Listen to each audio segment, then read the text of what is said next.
कीमत सही होनी चाहिए। अगर आपके पास कीमत नहीं है तो आपको न्याय नहीं मिलेगा। ऐसा माहौल बना दिया है इस देश के लोगों ने। ये कैसे सुधरेगा? चीजें कैसे ठीक होंगी? अब यहां पे हमको सोचना है। समझते तो हम सब हैं कि भाई नेकपाल घूस लिए बगैर नपाई नहीं करेगा हमारी जमीन की। जानते तो हम सब हैं कि थाने मारा जरूर हमको किसी ने है और हम न्याय मांगने थाने जा रहे हैं, थानेदार हमारी रपट 500 रुपए लिए बगैर लिखेगा नहीं। जानते हम सब, देते हम सब, लेकिन हम सब आवाज नहीं उठाते। क्यों नहीं उठाते? क्योंकि हमने कभी संविधान की किताब नहीं उठाई, इसलिए हम आवाज नहीं उठाते। अगर हमने संविधान की किताब उठाई होती, पढ़ा होता, अनुच्छेद 14 पढ़ा होता, समता का अधिकार पढ़ा होता, हमने अनुच्छेद 17 पढ़ा होता, अस्पृश्यता का अंत, हमने अनुच्छेद 19 पढ़ा होता, तब हम आवाज उठाते। तो सम्मानित साथियों, हमारा काम यही है कि हम आपको संविधान से रूबरू कराएं, हम आपको संविधान से जोड़ें। हाँ ठीक है, बहुत सारे लोग, हम लोग 5 सालों से, लगभग 6 साल हो गए हमको काम करते हुए, 5 सालों से तो हम संगठन ही चला रहे हैं और हमसे लोग दूरियां बनाते रहते हैं। हमारे अपने लोग जिनके भले के लिए हम काम करते हैं, वो लोग हमसे दूरियां बनाते रहते हैं। लेकिन वो ढीठ है तो हम भी ढीठ हैं। तुम दूरियां बनाते रहो, मैं पीछा करता रहूंगा। कभी तो समझोगे हमारी बात को, और अगर कभी नहीं समझोगे ना, ये जो स्कूल है, अभी हमारे साथी बता रहे थे, बहुत जी बता रहे थे, ये जो स्कूल है इनकी शिक्षा इतनी महंगी कर दी जाएगी कि आपकी हैसियत नहीं होगी स्कूल के दरवाजे पर जाने की, अगर अभी भी ना समझे तो। और किसी को अगर बर्बाद करना हो तो उसकी पीढ़ी को अशिक्षित कर दो, वो बगैर मारे मर जाएगा।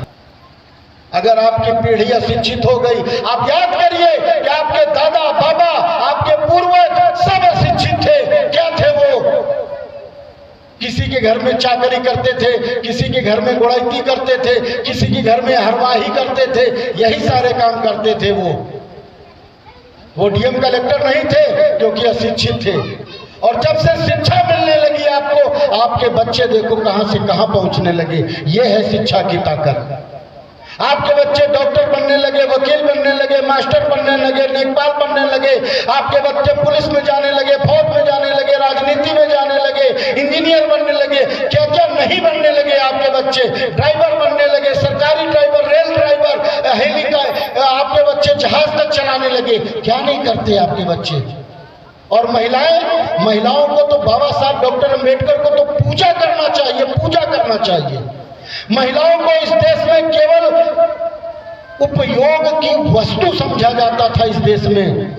अगर बाबा साहब महिलाओं को अगर जीने का अधिकार किसी ने दिलाया है तो बाबा साहब डॉक्टर अम्बेडकर ने दिलाया है।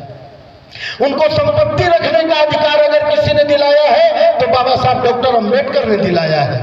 अगर उनको बराबरी पे बैठने का अधिकार किसी ने दिलाया है तो बाबा साहब डॉक्टर अम्बेडकर ने दिलाया है। अगर उनको शिक्षा प्राप्त करने का अधिकार किसी ने दिलाया है तो बाबा साहब डॉक्टर अम्बेडकर ने दिलाया है। अगर उनको प्रसव होने के बाद, डिलीवरी होने के बाद घर में बैठ करके 6 महीने घर में बैठ करके उनको वेतन देने का अधिकार, वेतन प्राप्त करने का अधिकार अगर किसी ने दिलाया है तो बाबा साहब डॉक्टर अम्बेडकर ने दिलाया है। लेकिन महिलाएं ऐसे चिढ़ जाती हैं बाबा साहब डॉक्टर अम्बेडकर से कि जैसे उनके हाथ में हमने तेजाब दे दिया, ऐसे चिढ़ती हैं महिलाएं। वो केवल पाखंड में मस्त रहना चाहती हैं। याद रखना, जहां तक मेरी आवाज जा रही है, जिन जिन कानों में मेरी आवाज जा रही है, मैं उन सभी से आग्रह करना चाहता हूं और सभी को चेताना भी चाहता हूं। याद रखना, उन मंदिरों ने आज तक तुमको कुछ नहीं दिया, उन पत्थरों ने आज तक तुमको कुछ नहीं दिया।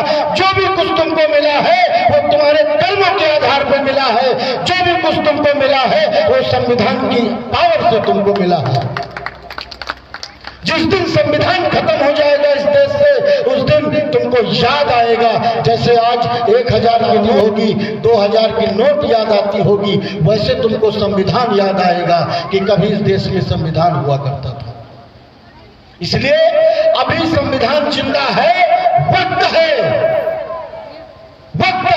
संभल जाओ, वरना सर से टोपियां चली जाएंगी, शरीर से कपड़े चले जाएंगे, शिक्षा चली जाएगी, सब कुछ चला जाएगा।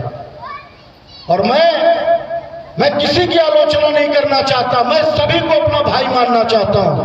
इस देश का हर नागरिक हमारा अपना है, हर नागरिक हमारा रिश्ते में है, क्योंकि हम एक ही संविधान को मानते हैं, हम एक ही संविधान से चलते हैं, हमारा भरण पोषण एक ही संविधान करता है। इसलिए हर किसी न किसी रिश्ते में हम भाई भाई हैं, चाहे वो सवर्ण वर्ग के लोग हों, चाहे वो बीसी वर्ग के लोग हों, चाहे वो एससी वर्ग के लोग हों, चाहे वो एसटी वर्ग के लोग हों, माइनॉरिटी वर्ग के लोग हों।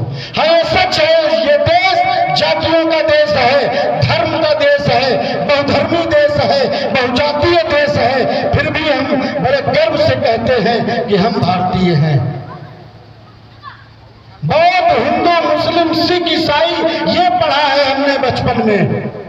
बौद्ध, हिंदू, मुस्लिम, सिख, ईसाई आपस में सब भाई भाई, ये पढ़ा है हमने बचपन में। और आज हमको क्या पढ़ाया जाता है, आज हमको क्या दिखाया जाता है, क्या सुनाया जाता है? सच्चाई को समझना पड़ेगा, सच्चाई को सुनना पड़ेगा। इसलिए मेरे साथियों, मैं ये लगातार प्रयास करता रहता हूँ, हमारे साथी प्रयास करते रहते हैं, हम लोग जन जन तक जाने का काम करते रहते हैं। अभी आपने देखा, हमने पीछे संविधान ज्ञान प्रतियोगिता करवाई थी। संविधान ज्ञान प्रतियोगिता में हमारे सभी साथियों ने बहुत मेहनत करके हमने 550 बच्चों को इस प्रतियोगिता में बैठाया था। हमने बच्चों को लालच दिया था कि ताकि बच्चे संविधान को पढ़ेंगे, संविधान को समझेंगे और वो इस प्रतियोगिता में हिस्सा लेंगे।